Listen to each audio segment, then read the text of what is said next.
Hello दोस्तों, स्वागत करते हैं एक बार फिर से आपके अपने YouTube channel Bihar board study point में। दोस्तों, आज की इस इम्पोर्टेंट वीडियो हम डिस्कस करने जा रहे हैं बिहार बोर्ड 10th क्लास के मॉडल सेट 3 पे, जो कि दोस्तों साइंस का है। इसका साइंस का। और दोस्तों इसमें ऑब्जेक्टिव 40 नंबर का होता है। कितना? 40 नंबर का। और दोस्तों इसमें कुल प्रश्न 80 होते हैं, तो 80 में 40 ही आपको बनाना है दोस्तों।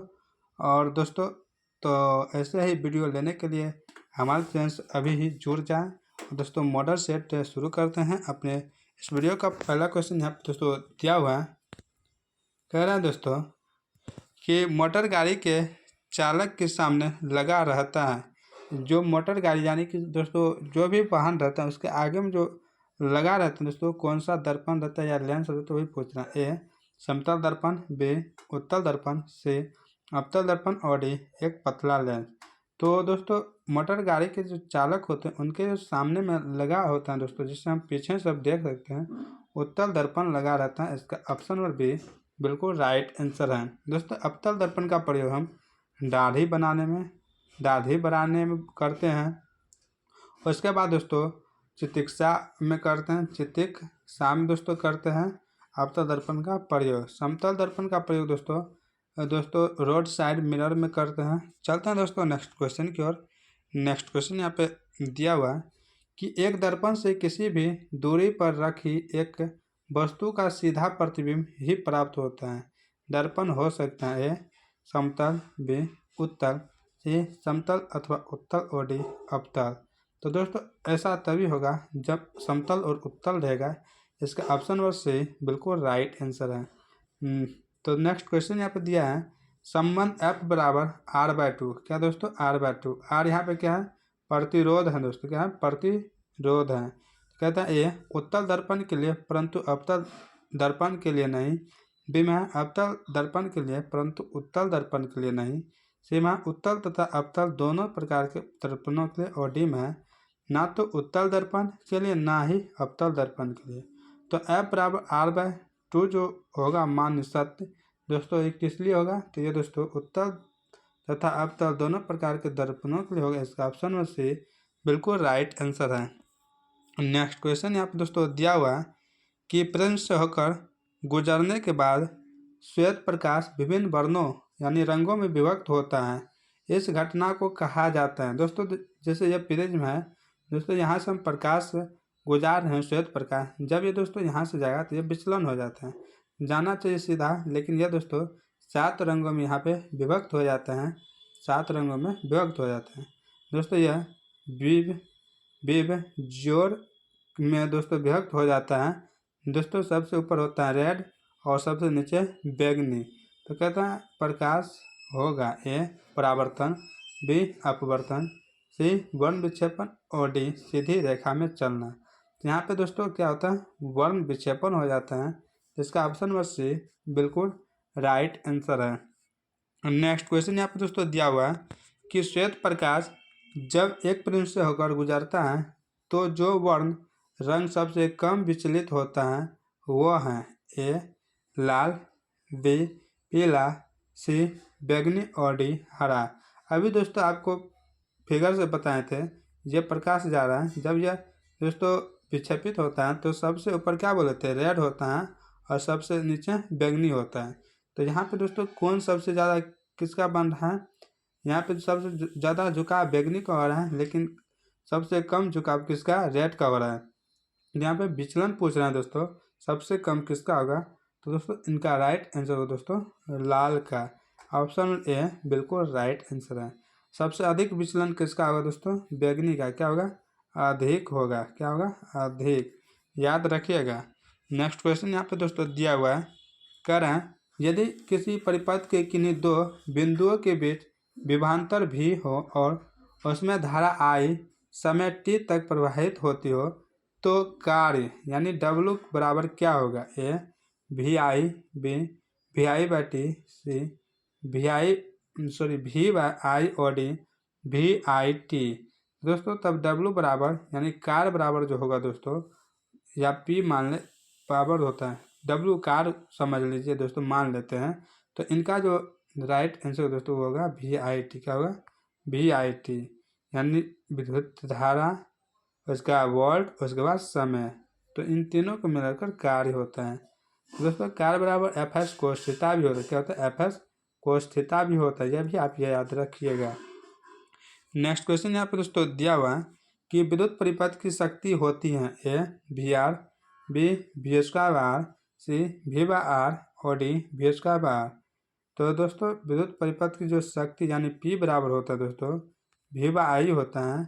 और दोस्तों जब इसको हम करते रहते हैं, डिफाइन करते हैं दोस्तों, पूरा डिफाइन, तो V²R हो जाता है। ओके दोस्तों, I धारा है और हम जानते हैं दोस्तों धारा का क्या होता है, R बराबर दोस्तों V/I होता है। यह भी आप जानते हैं। यहीं से यह दोस्तों क्या हुआ, आ गया है। तो चलते हैं नेक्स्ट क्वेश्चन की ओर। नेक्स्ट क्वेश्चन यहाँ पे दोस्तों इनका आंसर बता दिए, नहीं बताएं तो इसका ऑप्शन में D बिल्कुल राइट आंसर है।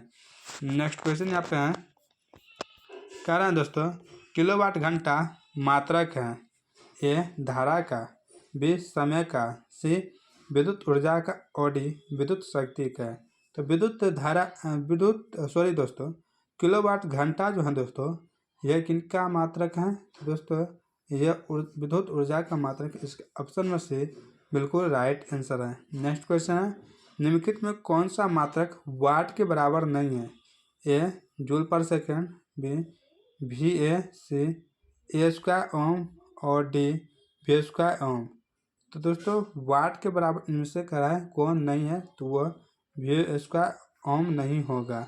नेक्स्ट क्वेश्चन यहाँ पर दोस्तों दिया हुआ है, कह रहा है दोस्तों किसी AC जनित्र तथा DC जनित्र में एक मूलभूत अंतर यह है कि A AC जनित्र में विद्युत चुंबक होता है जबकि DC मोटर में अस्थायी चुंबक होता है।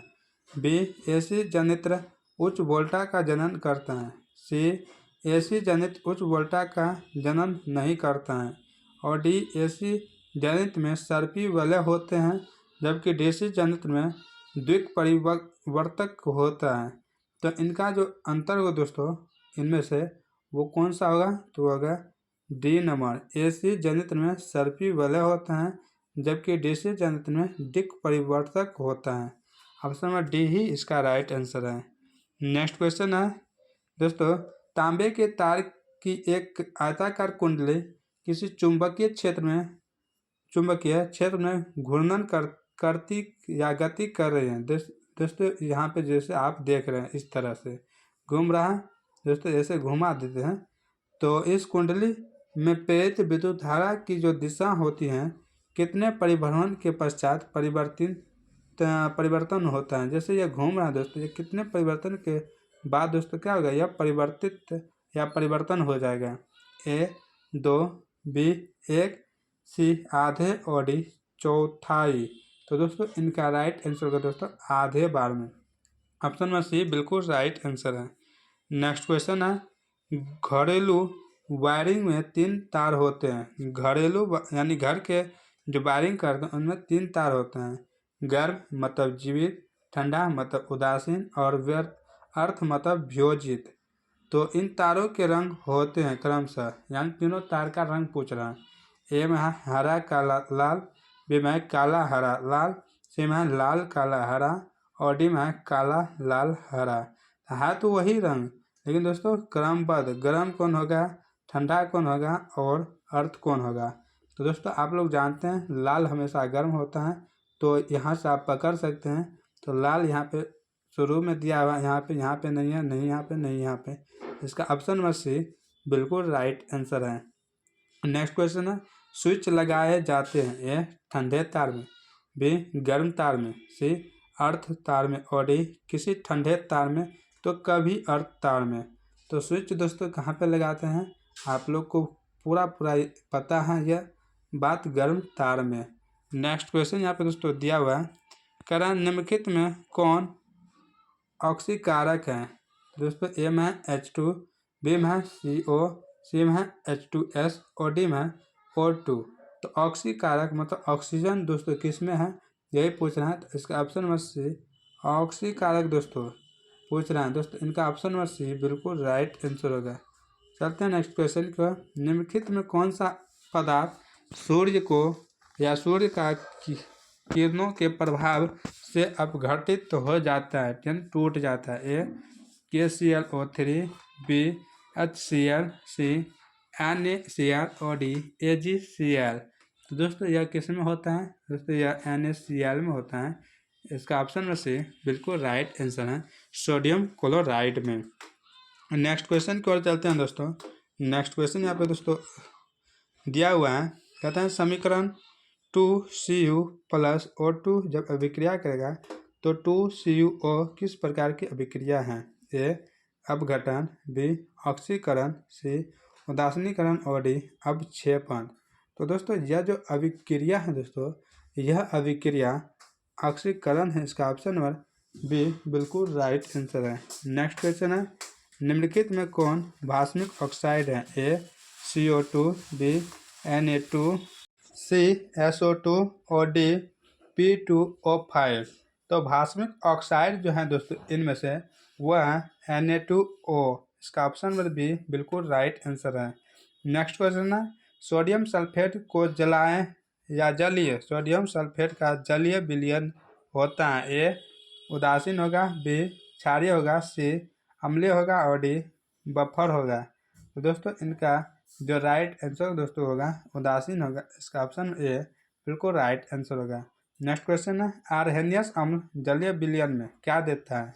ए OH-, बी H+ बढ़ाता है, सी में लवण बनाता है और डी में इनमें से कोई नहीं। तो आर्हेनियस का जो जलीय विलयन होता है दोस्तों, इनका जलीय विलयन H+ को बढ़ाता है। इसका ऑप्शन नंबर बी बिल्कुल राइट आंसर है।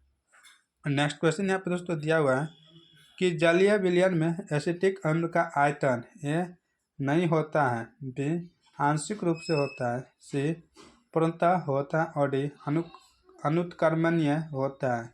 तो एसिटिक अम्ल का जो आयतन होता है दोस्तों जलीय विलयन में, वो दोस्तों होता है पूर्णतः होता है। इसका ऑप्शन में सी बिल्कुल राइट आंसर है, मतलब पूरा होता है। नेक्स्ट क्वेश्चन है, सोडियम और क्लोरीन Na+Cl के बीच जो अभिक्रिया होने पर होता है दोस्तों क्या होता है? ए सोडियम परमाणु एक इलेक्ट्रॉन प्राप्त करता है, बी सोडियम परमाणु एक इलेक्ट्रॉन खोकर धनायन बनाता है, सी क्लोरीन परमाणु एक इलेक्ट्रॉन खोता है और डी सहसंयोजक यौगिक बनाता है। जब दोस्तों यह दोनों मिलता है दोस्तों तो क्या होता है? Na+Cl- होता है, यानी यह दोस्तों चार्ज लेता है, यह छोड़ता है। तो दोस्तों इसका ऑप्शन नंबर जो राइट आंसर दोस्तों वो होगा बी सोडियम परमाणु एक इलेक्ट्रॉन खोकर दोस्तों यह खोकर क्या कर धनायन को देता है। इसका ऑप्शन नंबर बी बिल्कुल राइट आंसर है। दोस्तों जो देता है वह प्लस हो जाता है, मतलब यह किसी को कर्जा दिया तो हम धनवान हैं तभी ना कर्जा दे रहे हैं, और जो कर्जा लेता है तो दोस्तों वह गरीब, ऐसे समझ लीजिए आप। नेक्स्ट क्वेश्चन यहाँ पे है कि निम्नलिखित में कौन दो इलेक्ट्रॉन खोकर आर्गन जैसी स्थायी इलेक्ट्रॉनिक विन्यास प्राप्त करता है? ए Mg मैग्नीशियम, बी में Br ब्रोमीन, सी में कैल्शियम और डी में एस एस्टेटियम। तो दोस्तों इनका जो राइट आंसर दोस्तों होगा कैल्शियम, सी है कैल्शियम। इसका ऑप्शन सी बिल्कुल राइट आंसर है। नेक्स्ट क्वेश्चन यहाँ पर दोस्तों दिया हुआ है कि तत्व ए का इलेक्ट्रॉनिक विन्यास 286 और तत्व बी का इलेक्ट्रॉनिक विन्यास 2881 हैं। ए और बी के संयोग से बने यौगिक की जो प्रवृत्ति होगी वह क्या होगी? 2 8 10 16 16 दोस्तों जिसका भी विन्यास है वो लिख लीजिएगा। फिर 2 8 10 8 18 19 जिसका विन्यास होगा दोस्तों वो लिख लीजिएगा। फिर उन दोनों को दोस्तों मिलाइएगा, यानी कि संयोग कीजिएगा, तब जो यौगिक बनेगा दोस्तों उन यौगिक का प्रवृत्ति क्या होगा यह पूछ रहे हैं। तो दोस्तों उनका योग प्रवृत्ति होगा यानिक। इसका ऑप्शन ए बिल्कुल राइट आंसर है। नेक्स्ट क्वेश्चन है कि मेंडलीव के आवर्त नियम के अनुसार तत्वों के गुण आवर्त फलन होते हैं उनके? ए परमाणु संख्याओं के, बी परमाणु द्रव्यमानों के, सी परमाणु आयतन के और डी घनत्व के। तो दोस्तों मेंडलीव के बारे में पूछ रहे हैं। तो मेंडलीव का दोस्तों कहना था परमाणु भार के यानी कि द्रव्यमान के आधार पे। तो इसका ऑप्शन नंबर बी बिल्कुल राइट आंसर होगा, क्या ऑप्शन नंबर बी। लेकिन जब हम दोस्तों आएंगे मौसले के बारे में, मौसले का आवर्त सारणी पढ़ेंगे तो आधुनिक आवर्त सारणी, तब हम परमाणु संख्या पे बात करेंगे। चलते हैं नेक्स्ट क्वेश्चन की ओर। नेक्स्ट क्वेश्चन यहाँ पे दिया हुआ है कि आवर्त सारणी नियम के अनुसार तत्वों के गुण आवर्त फलन होते हैं उनके। दोस्तों वही बात फिर से आ गया, परमाणु द्रव्यमानों के, बी में परमाणु संख्याओं के, सी में परमाणु आकार के और डी में धात्विक गुण के। कहते हैं तत्वों के जो गुण आवर्त फलन होते हैं दोस्तों वो क्या होते हैं, तो दोस्तों वो जो होते हैं परमाणु संख्याओं पे होते हैं। इसका ऑप्शन नंबर बी बिल्कुल राइट आंसर है। नेक्स्ट क्वेश्चन है, अष्टक नियम के प्रतिपादक थे। ए डाल्टन, बी डबरेनर, सी मेंडलीफ और डी न्यूलैंड्स। तो अष्टक नियम का पूछ रहे हैं यहाँ पे दोस्तों, तो इनके जो प्रतिपादक थे दोस्तों वह थे न्यूलैंड्स। इसका ऑप्शन नंबर डी बिल्कुल राइट आंसर है। डबरेनर दोस्तों ट्रिक नियम था, कौन सा, ट्रिक दोस्तों नियम था। उसके बाद डाल्टन दोस्तों, तो इसके बाद मेंडलीफ दोस्तों आवर्त, पहला आवर्त यही बोला था और आवर्त नाम दिया था दोस्तों। चलते हैं दोस्तों नेक्स्ट क्वेश्चन की ओर। नेक्स्ट क्वेश्चन यहाँ पे दिया हुआ है कि निम्नलिखित में किसे पाचक रस स्रावित करने की आवश्यकता नहीं पड़ती। ए मोनोसिस्टिस, बी म्यूकर, सी अमीबा और डी हरा पौधा। तो पाचक रस स्रावित करने की आवश्यकता किसको नहीं पड़ती है दोस्तों वह है मोनोसिस्टिस। इसका ऑप्शन ए बिल्कुल राइट आंसर है। नेक्स्ट क्वेश्चन है, कौन सा एंजाइम प्रोटीन का पाचन अम्लीय माध्यम से करता है। ए में दिया है ट्रिप्सिन, बी में दिया है डायोट्रिप्सिन, सी में दिया है एरेप्सिन और डी में दिया है पैप्सिन। तो प्रोटीन का जो पाचन अम्लीय माध्यम से दोस्तों करता है वह करता है पैप्सिन। इसका ऑप्शन में डी बिल्कुल राइट आंसर है। नेक्स्ट क्वेश्चन यहाँ पे दोस्तों दिया हुआ कि निश्वास द्वारा निकली वायु में रहती है। ए CO2, बी O2, सी पाइरूवेट और डी नाइट्रोजन। तो CO2 मतलब कार्बन डाइऑक्साइड, O2 मतलब ऑक्सीजन, नाइट्रोजन का N2 होता है दोस्तों, N यहाँ पे दिया हुआ है नाइट्रोजन। तो निश्वास द्वारा जो निकलती है वायु में वो क्या निकलता है दोस्तों, तो कार्बन डाइऑक्साइड निकलता है। इसका ऑप्शन नंबर ए बिल्कुल राइट आंसर है। जो हम लोग दोस्तों छोड़ते हैं सांस के रूप में, और ग्रहण कौन करता है तो पेड़ पौधा क्या छोड़ता है तो ऑक्सीजन छोड़ता है। नेक्स्ट क्वेश्चन है, अगर किसी कारण से किसी मनुष्य का एक ब्रेक कार्य करना बंद कर दे तो उसका परिणाम क्या होगा। मतलब दो किडनी होता है दोस्तों, उनमें से एक अगर खराब हो जाए तो फिर भी दोस्तों वह जीवित रह सकता है। लेकिन यहाँ पे देखते हैं ऑप्शन में क्या दिया हुआ है। ऑप्शन दिया हुआ है उत्सर्जन बंद हो जाएगा दोस्तों, बी में दूसरे वृक्ष से उत्सर्जन होगा, सी में मनुष्य की तुरंत मृत्यु हो जाएगी और डी में इनमें से कोई नहीं। ये तो होगा नहीं, मनुष्य की तुरंत मृत्यु होगा ही नहीं। तो दोस्तों यहाँ पे और दो दिया हुआ, एक उत्सर्जन बंद होगा जिससे उत्सर्जित होता है और बी में दूसरे वृक्ष से उत्सर्जन होगा। अगर एक खराब हो गया तो दोस्तों दूसरा काम जरूर करेगा। तो इनका जो राइट आंसर दोस्तों क्या होगा दूसरा वृक्ष से उत्सर्जन होगा। ऑप्शन नंबर बी बिल्कुल राइट आंसर है। नेक्स्ट क्वेश्चन है कि रक्षी कोशिकाएं कहाँ पाई जाती हैं। ए जड़ में, बी पत्तियों में, सी फूलों में और डी फलों में।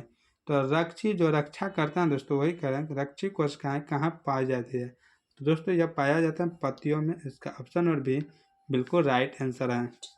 नेक्स्ट क्वेश्चन है मस्तिष्क में, तो दोस्तों यहाँ पे दिया हुआ है कि मस्तिष्क में विभिन्न सूचनाएं किस रूप में संचित रहती हैं। ए में चेतना, बी में उद्दीपन, सी में आवेग और डी में संवेदना। तो मस्तिष्क में दोस्तों विभिन्न सूचनाएं जो संचित रहती हैं दोस्तों यह किस रूप में रहती हैं दोस्तों, यह जो रहती हैं यह उद्दीपन के रूप में होती हैं। इसका ऑप्शन नंबर बी बिल्कुल राइट आंसर है। नेक्स्ट क्वेश्चन यहाँ पे दोस्तों दिया हुआ है कि जब DNA की नई प्रकृति कोशिकीय संगठन के साथ समायोजित नहीं हो पाती है तब क्या होता है। ए कोशिका विभाजन होता है, बी कोशिका विभाजन नहीं होता है, सी नई प्रकृति नष्ट हो जाती है और डी कोशिका मर जाती है। तब दोस्तों क्या होता है, तब दोस्तों होता है कोशिका मर जाती है। इसका ऑप्शन में डी बिल्कुल राइट आंसर है। नेक्स्ट क्वेश्चन थोड़ा लंबा चौड़ा है दोस्तों, मेडलिप से रिलेटेड है, जो कि मटर पर रिसर्च किया था दोस्तों। कहता है मेडलिप के एक प्रयोग में लंबे मटर के पौधे जिनके बैंगनी पुष्प थे का संस्करण बोने पौधों जिनके सफ़ेद पुष्प थे दोस्तों से कराया। इनकी संतति मतलब संतान के सभी पौधे में बैंगनी रंग के पुष्प थे, परंतु उनमें से लगभग आधे पौधे बौने थे। इससे कहा जा सकता है कि लंबे जनक पौधों को या की आनुवंशिक रचना निम्न थी।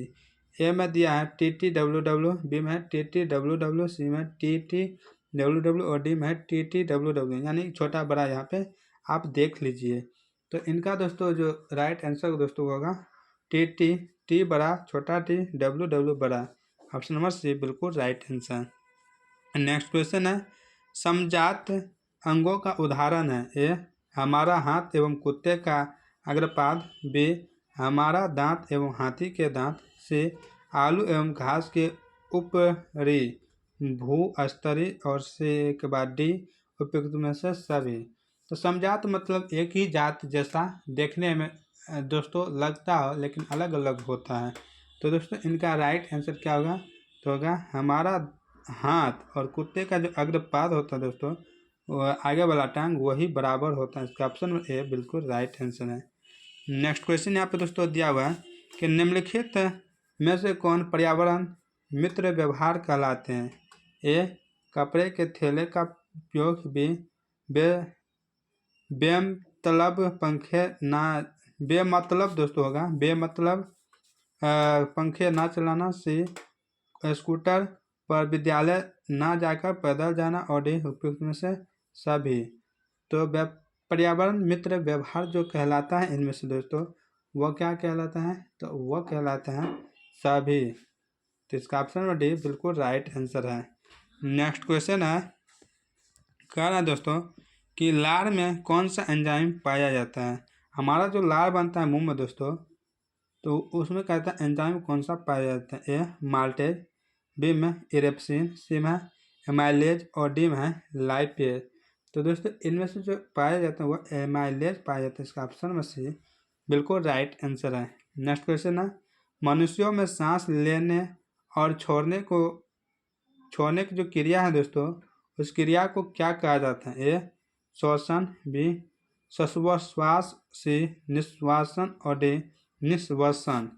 तो दोस्तों इसको श्वासोश्वास कहते हैं। इसका ऑप्शन नंबर बी बिल्कुल राइट आंसर है। नेक्स्ट क्वेश्चन यहाँ पे दोस्तों दिया हुआ है, कह रहा है दोस्तों कि पानी एवं घुलित खनिज का पौधों में स्थानांतरण होता है, किस माध्यम से, कैसे होता है, यह जानते हैं। जैसे दोस्तों यह है जमीन, यहाँ पे जड़ है, पौधा है, पत्ती सब यहाँ पे है, यह तना है, यहाँ से यहाँ तक कैसे दोस्तों पानी और खनिज लवण जाते हैं वही कर रहा है। ए जालम नलिका द्वारा, बी फ्लोएम द्वारा, सी मृदुतक द्वारा, और डी दृढ़ोतक द्वारा। तो दोस्तों जब जाइलम नलिका द्वारा जाता है, इसका ऑप्शन में ए बिल्कुल राइट आंसर है। जब दोस्तों यहाँ पे भोजन बन जाता है प्रकाश संश्लेषण की क्रिया के द्वारा, तब दोस्तों भोजन को पूरा शरीर में जाना चाहिए, हर जगह हर कोशिका तक जाना चाहिए। तो उसको कैसे ले जाता है, तो फ्लोएम के द्वारा। भोजन का स्थानांतरण कौन करता है, फ्लोएम। नेक्स्ट क्वेश्चन यहाँ पे दोस्तों दिया हुआ है कि मेंडल के कारकों को किस नाम से जाना जाता है। ए आनुवांशिक, बी जीन, सी गुणसूत्र, और डी इनमें से कोई नहीं। तो मेंडल के जो कारक हैं दोस्तों, कारक यानी फैक्टर जो हैं दोस्तों, इनको जो जानते हैं दोस्तों, इनको जानते हैं हम दोस्तों जीन के द्वारा। इसका ऑप्शन में बी बिल्कुल राइट आंसर है। चलते हैं दोस्तों नेक्स्ट क्वेश्चन की ओर। नेक्स्ट क्वेश्चन यहाँ पे दिया हुआ है, कह रहा है दोस्तों कि एक गोलीय दर्पण द्वारा बनने प्रतिबिंब का आवर्धन m ऋणात्मक है। तो इसका अर्थ यह है कि प्रतिबिंब ए वस्तु से छोटा है, बी वस्तु से बड़ा है, सी सीधा, और डी उल्टा है। तो दोस्तों इनका राइट जो आंसर दोस्तों वो उल्टा होगा। इसका ऑप्शन में डी बिल्कुल राइट आंसर है। नेक्स्ट क्वेश्चन यहाँ पर दिया है, कह रहा है सर्च लाइट का परावर्तक सतह होता है? ए उत्तल, बी अवतल, सी समतल और डी उत्तल और अवतल। दोस्तों अभी बताए थे कि रोड साइड मिरर में जो होता है दोस्तों समतल का प्रयोग होता है, तो वही सर्च लाइट में किसका होगा दोस्तों? तो अवतल का। इसका ऑप्शन नंबर बी बिल्कुल राइट आंसर है। नेक्स्ट क्वेश्चन है, विद्युत हीटर में तार की कुंडली के लिए जिस तत्व का व्यवहार किया जाता है वो है? ए तांबा, बी टंगस्टन, सी नाइक्रोम और डी जस्तार। तो दोस्तों यहाँ पे नाइक्रोम होगा, इसका ऑप्शन नंबर सी बिल्कुल राइट आंसर है। नेक्स्ट क्वेश्चन यहाँ पे दोस्तों दिया हुआ है, कह रहा है दोस्तों कि 100 डब्लू का यानी वाट का एक बल्ब 250 वोल्ट के विद्युत क्षेत्र से जोड़ा जाता है, तो बल्ब से प्रवाहित धारा का मान होगा, यानी आई का मान दोस्तों पूछ रहा है। तो यहाँ पे ए में दिया है 0.1 एम्पियर, बी में दिया है 0.4 एम्पियर, सी में दिया है 2.5 एम्पियर और डी में दिया है 10 एम्पियर।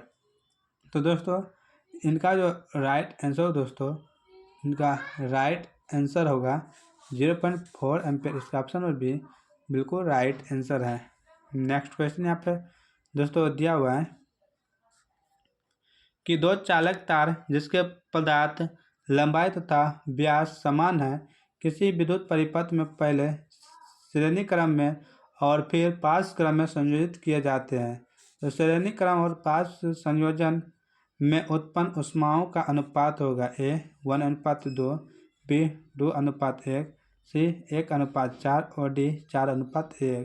तो दोस्तों इनका जो अनुपात होता है दोस्तों वो होता है 1:4। इसका ऑप्शन ए बिल्कुल राइट आंसर है। नेक्स्ट क्वेश्चन है, फ्यूज विद्युत फ्यूज जो आधारित है वो किस पे आधारित है? ए धारा के उसमें प्रभाव पर, बी धारा के चुंबकीय प्रभाव पर, सी धारा के रासायनिक प्रभाव पे और डी विद्युत चुंबकीय प्रभाव पे। जो हम लोग दोस्तों घर में विद्युत फ्यूज लगाते हैं दोस्तों, इसको जो लगाते हैं किस क्रिया पे आधारित है यही पूछ रहा है दोस्तों। जब धारा के ऊष्मीय प्रभाव पे, जैसे ऊष्मा ज़्यादा होगा दोस्तों या टूट जाता है, तो इसका ऑप्शन ए बिल्कुल राइट आंसर है। नेक्स्ट क्वेश्चन है, विद्युत परिपथ में विद्युत फ्यूज जोड़ा जाता है? ए अर्ध तार में, बी उदासीन तार में, सी विद्युतमय तार में और डी ठंडा तार में। तो दोस्तों इनको जो जोड़ा जाता है दोस्तों, इनको जोड़ा जाता है विद्युतमय तार में। इसका ऑप्शन नंबर सी बिल्कुल राइट आंसर है। नेक्स्ट क्वेश्चन यहाँ पे दिया है कि किसी बंद कुंडली और चुंबक के बीच सापेक्षिक गति के कारण कुंडली में विद्युत बल उत्पन्न होने की घटना को कहते हैं? ए विद्युत चुंबकीय प्रेरण, बी विद्युत चुंबकीय प्रेरण के नियम, से विद्युत चुंबक और डी इनमें से कोई नहीं। तो दोस्तों इस घटना को जो कहते हैं दोस्तों उसको कहते हैं विद्युत चुंबकीय प्रेरण। इसका ऑप्शन नंबर ए बिल्कुल राइट आंसर है। दोस्तों ऐसे दोनों एक ही नियम है। चलते हैं नेक्स्ट क्वेश्चन की ओर। नेक्स्ट क्वेश्चन यहाँ पे दिया हुआ है, कह रहा है मनुष्य के शरीर का प्रतिरोध लगभग ए 20,000 ओम होता है, बी 25,000 ओम होता है, सी 30,000 ओम होता है और डी 35,000 ओम होता है। तो मनुष्य के शरीर का जो प्रतिरोध होता है दोस्तों यह 30,000 ओम के बराबर होता है। इसका ऑप्शन नंबर सी बिल्कुल राइट आंसर है। बराबर न लगभग मान लिए।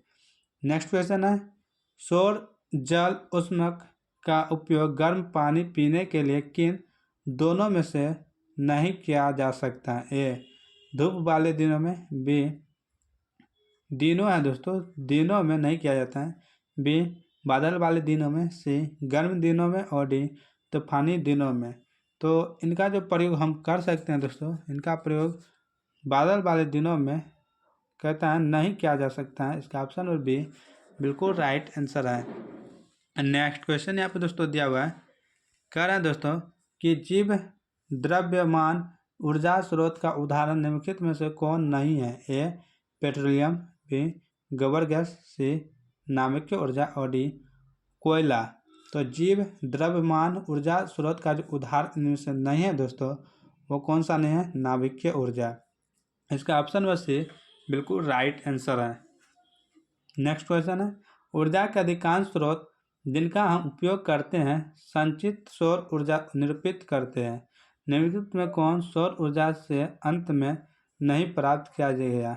ए भू उष्मीय ऊर्जा, बी पवन ऊर्जा, सी जीव द्रव्यमान और डी नाभिकीय ऊर्जा। इनमें से दोस्तों कौन सा नहीं करते हैं? तो नाभिक ऊर्जा नहीं करते हैं। D number right answer. Next question है, सौर पैनल बनाने या बनाया जाता है अनेक ए सौर कुकरों को संयोजित कर, बी अनेक सौर सेलों को संयोजित कर, सी सौर जल उष्मकों को संयोजित कर और डी सौर केंद्रकों को संयोजित कर। तो दोस्तों सौर पैनल जो बनाया जाते हैं दोस्तों, इनको अनेक सौर सेलों को संयोजित करके बनाया जाता है। ऑप्शन नंबर बी बिल्कुल राइट आंसर है। नेक्स्ट क्वेश्चन है, निम्नलिखित में कौन सा पदार्थ बिना ज्वाला के जलता है? ए मोमबत्ती, बी केरोसिन, सी कोयला और डी मीथेन गैस। बिना ज्वाला के दोस्तों कौन सा गैस जलता है? तो वह गैस है कोयला। इसका ऑप्शन नंबर सी बिल्कुल राइट आंसर है। गैस में दोस्तों ज्वाला दोस्तों होना है। नेक्स्ट क्वेश्चन यहाँ पे दोस्तों अभिक्रिया दिया हुआ है और इस अभिक्रिया का जो राइट आंसर होगा दोस्तों ये डायरेक्ट आप लोग को बता देते हैं। इस अभिक्रिया का राइट आंसर होगा विस्थापन अभिक्रिया। चलते हैं नेक्स्ट क्वेश्चन की ओर।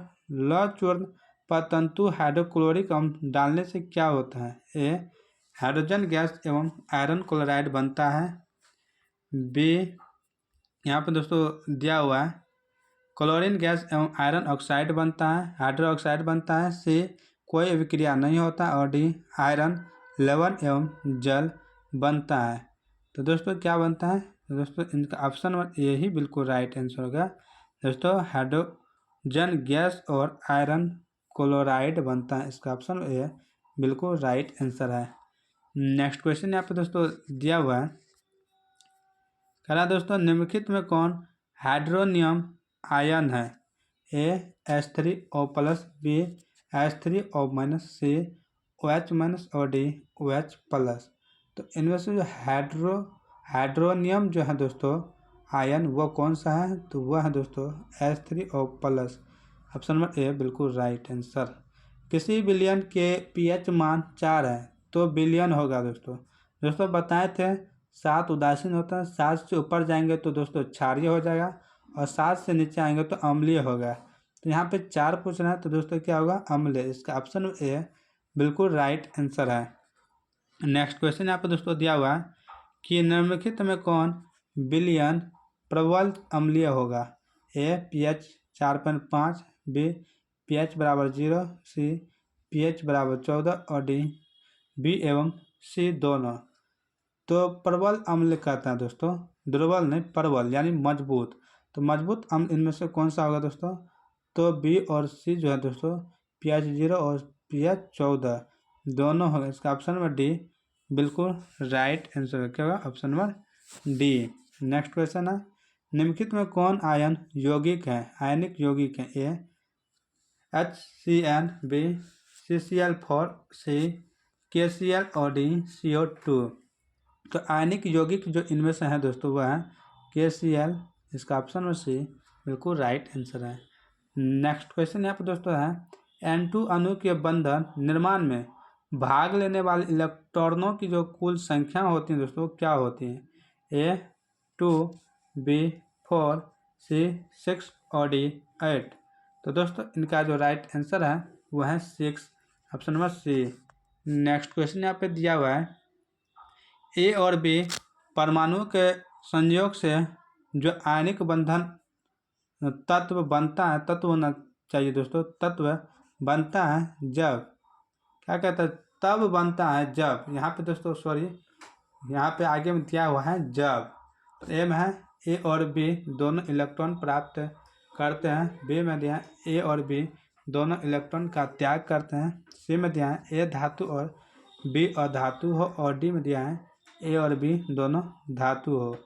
तो ए और बी परमाणु के संयोग से आयन बनता है दोस्तों, वह कब बनता है ये पूछ रहा है, इसे समझिए आप। तो वह दोस्तों तब बनता है जब ए धातु और बी अधातु हो तब। इसका ऑप्शन में सी बिल्कुल राइट आंसर है। नेक्स्ट क्वेश्चन है, सिनेबार किसका अयस्क है? ए में है तांबा, बी में है पारा, सी में है सल्फर और डी में है सिलिकॉन। तो सिनेबार जो है दोस्तों यह पारा का अयस्क है। इसका ऑप्शन में बी बिल्कुल राइट आंसर है। नेक्स्ट क्वेश्चन यहाँ पे दोस्तों दिया हुआ है कि कौन सा हाइड्रोकार्बन कमरे के ताप पर ठोस है। ए CH4, बी C3H8, सी C3H18 और डी C12H42। तो हाइड्रोकार्बन कमरे के ताप पर कहता है ठोस है इनमें से कौन सा, तो वह है D number, option number D. निम्नलिखित में कौन योगशील अभिक्रिया प्रदर्शित करता है। ए एल्केन, बी एल्किन, सी एल्किन समूह और डी इनमें से सभी। तो दोस्तों इनका राइट आंसर होगा एल्किन, ऑप्शन नंबर बी बिल्कुल राइट आंसर है। नेक्स्ट क्वेश्चन है दोस्तों, निम्न में से किसके जल अपघटन से मीथेन बनता है। ए CH2, बी Al4C3, सी CH3Cl और डी HCHO। तो दोस्तों इनका जो राइट आंसर होगा दोस्तों वो होगा Al4O3, इसका ऑप्शन और बी बिल्कुल राइट आंसर होगा। नेक्स्ट क्वेश्चन है, हरे पौधे में श्वसन की दोस्तों हरे पौधे में पोषण की विधि कहलाती है। ए प्राणी समयोजी पोषण, बी परपोषण, सी स्वपोषण और डी इनमें से कोई नहीं। तो इनका जो राइट आंसर दोस्तों इसका राइट आंसर होगा स्वपोषण, इसका ऑप्शन में से बिल्कुल राइट आंसर है। तो दोस्तों आज की मॉडल सेट आपको कैसा लगा, यह वीडियो यहीं पे समाप्त करते हैं। अगर आपको अच्छा लगे तो आप ज़रूर कमेंट करें। तो मिलते हैं कल के नए मॉडल सेट के साथ, तब तक आप लोग अपनी तैयारी बेहतरीन से करें। जय हिंद, जय भारत।